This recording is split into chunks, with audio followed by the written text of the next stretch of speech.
ನಮಸ್ಕಾರ, ನಾನು ನಿಮ್ಮ ಭಾಗ್ಯನಾರಾಯಣ ಬೊಗ್ಗವರಪು. ನೀವು ನೋಡ್ತಾ ಇದ್ದೀರಾ ಸುದ್ದಿ ಸರ್ಕಲ್. ಕದನ ವಿರಾಮ ಘೋಷಣೆಯಾಗಿದೆ.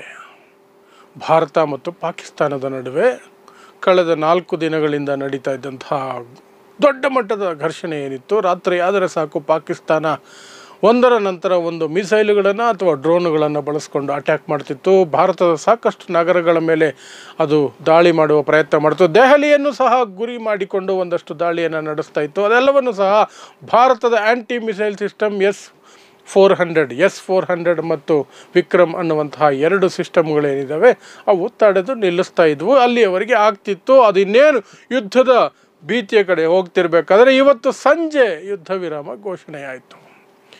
ಅಮೆರಿಕದ ಅಧ್ಯಕ್ಷ ಅಮೆರಿಕದ ಮಧ್ಯಸ್ಥಿಕೆಯಲ್ಲಿ ಯುದ್ಧ ವಿರಾಮಕ್ಕೆ 2 ದೇಶಗಳು ಒಪ್ಕೊಂಡಿದ್ದಾವೆ ಅಂತ ಘೋಷಣೆ ಮಾಡಿದ್ರು.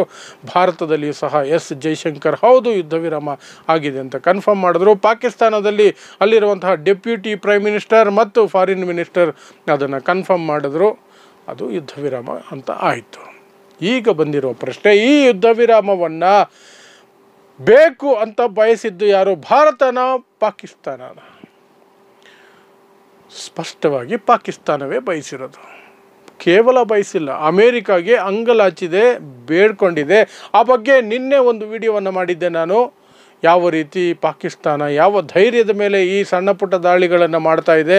ಯಾವುದಾದ್ರೂ ಒಂದು ದೇಶ ಮಧ್ಯಸ್ಥಿಕೆಗೆ ಬರುತ್ತೆ ಅಥವಾ ಒತ್ತಡ ಹೇರುತ್ತೆ, ಸೀಸ್ ಫೈರ್ ಮಾಡ್ಕೊಳ್ಳಿ ಅಂತ ಅದನ್ನು ತೋರಿಸ್ಬೋದು. ತನ್ನ ದೇಶದ ಜನಗಳಿಗೆ ಅದನ್ನು ಮುಂದಿಟ್ಟು ನಾವು ಭಾರತವನ್ನು ನುಚ್ಚು ನೂರು ಮಾಡೋಕ್ಕೆ ಹೊರಟಿದ್ವಿ, ಆದರೆ ಇವರೆಲ್ಲ ಒತ್ತಡ ಹಾಕಿದ್ದಕ್ಕೆ ಸೀಸ್ ಫೈರ್ ಮಾಡಬೇಕಾಯಿತು ಅಂತ ಹೇಳ್ಕೊಳ್ಳೋದಕ್ಕೆ ಪಾಕಿಸ್ತಾನ ಆ ಒಂದು ಪ್ರಯತ್ನ ಮಾಡ್ತಿತ್ತು. ಆದರೆ ಯಾವಾಗ ಅಮೇರಿಕದ ಉಪರಾಷ್ಟ್ರಪತಿ JD ವೆನ್ಸ್ ಇದು ನನ್ ಆಫ್ ಅವರ್ ಬಿಸ್ನೆಸ್, ಇದು ಪಾಕಿಸ್ತಾನ ಮತ್ತು ಭಾರತದ ನಡುವಿನ ಪ್ರಾಬ್ಲಮ್, ನಮಗೆ ಗೊತ್ತಿಲ್ಲ, ಇದಕ್ಕೂ ನಮಗೆ ಸಂಬಂಧ ಇಲ್ಲ ಅಂತ ಮೊನ್ನೆ ಯಾವಾಗ ಹೇಳಿಕೆ ಕೊಟ್ಟರೋ ಪಾಕಿಸ್ತಾನ ಪತ್ರಗೊಟ್ಟೋಯ್ತು. ಅಯ್ಯಯ್ಯೋ, ಯುದ್ಧ ವಿರಾಮ ಹಾಗಾದರೆ ಹೇಗೆ ಮಾಡ್ಕೊಳ್ಳೋದು? ಈ ರೀತಿ ನಾವು ದಿಢೀರಂತ ದಾಳಿಯನ್ನು ನಿಲ್ಲಿಸೋಕ್ಕೂ ಆಗೋದಿಲ್ಲ. ಭಾರತದ ಮೇಲೆ ದೀರ್ಘವಾಗಿ ನಾವು ಈ ರೀತಿ ದಾಳಿಯನ್ನು ಮಾಡೋಕ್ಕಾಗಲ್ಲ. ಭಾರತ ಏನಾದರೂ ಪೂರ್ಣ ಪ್ರಮಾಣದ ಯುದ್ಧಕ್ಕೆ ಬಂದರೆ ನಾವು 4 ದಿನಗಳಿಗಿಂತ ಹೆಚ್ಚು ತಡೆಯೋಕ್ಕಾಗಲ್ಲ ಅಂತ ಆಗ ಪಾಕಿಸ್ತಾನದ ಮಾಜಿ ಪ್ರಧಾನಮಂತ್ರಿ ನವಾಜ್ ಶರೀಫ್ ಎಂಟ್ರಿ ಆಗುತ್ತೆ. ಮೊನ್ನೆ ರಾತ್ರಿ ಆತನ ಎಂಟ್ರಿ ಆಗುತ್ತೆ.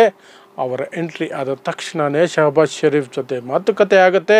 ಆ ನಂತರ ಪಾಕಿಸ್ತಾನ ಹೋಗಿ ಶಹಬಾಜ್ ಶರೀಫ್ ಸರ್ಕಾರ ಹೋಗಿ ಅಮೇರಿಕಾಗೆ ಅಂಗಲಾಚುತ್ತೆ, ಹೇಗಾದರೂ ಮಾಡಿ ಸೀಸ್ ಫೈರನ್ನು ಮಾಡಿಕೊಡಿ, ಇಲ್ಲದೆ ಹೋದರೆ ನಾವು ನಾಶ ಆಗೋಗ್ತೀವಿ ಅಂತ.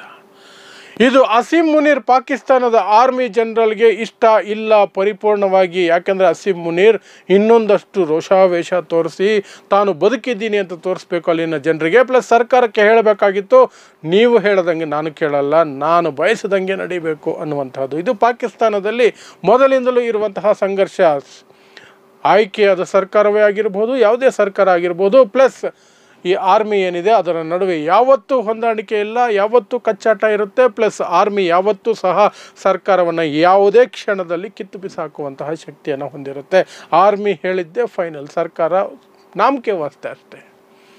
ಆದರೂ ಸಹ ಶಹಬಾಜ್ ಶರೀಫ್ ಮತ್ತು ನವಾಜ್ ಶರೀಫ್ ಅಣ್ಣ ತಮ್ಮಂದಿರಿಬ್ಬರು ಸೇರಿಕೊಂಡು ಅಮೆರಿಕಾಗೆ ದುಂಬಾಲು ಬಿದ್ದು ಅಮೆರಿಕದ ಪ್ರೆಸಿಡೆಂಟ್ ಡೊನಾಲ್ಡ್ ಟ್ರಂಪಿಂದ ಮೋದಿಯ ಮೇಲೆ ಒತ್ತಡ ಬರುತ್ತೆ.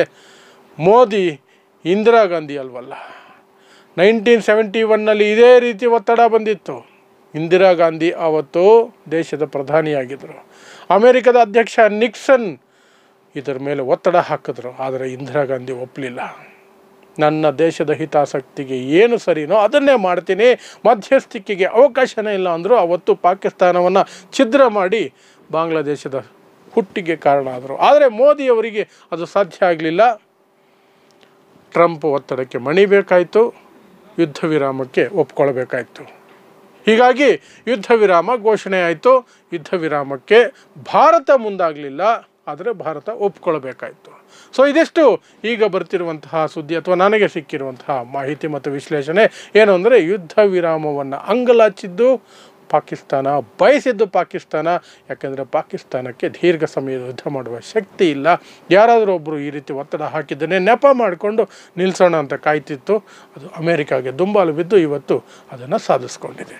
ಸೊ ಇದು ವಿಶೇಷ ಸುದ್ದಿ. ಇಂತಹದೇ ವಿಶೇಷ ಸುದ್ದಿಗಳಿಗಾಗಿ ನೋಡ್ತಾ ಇರಿ ಸುದ್ದಿ ಸರ್ಕಲ್. ನಾನು ನಿಮ್ಮ ಭಾಗ್ಯನಾರಾಯಣ ಬೊಗ್ಗವರಪು.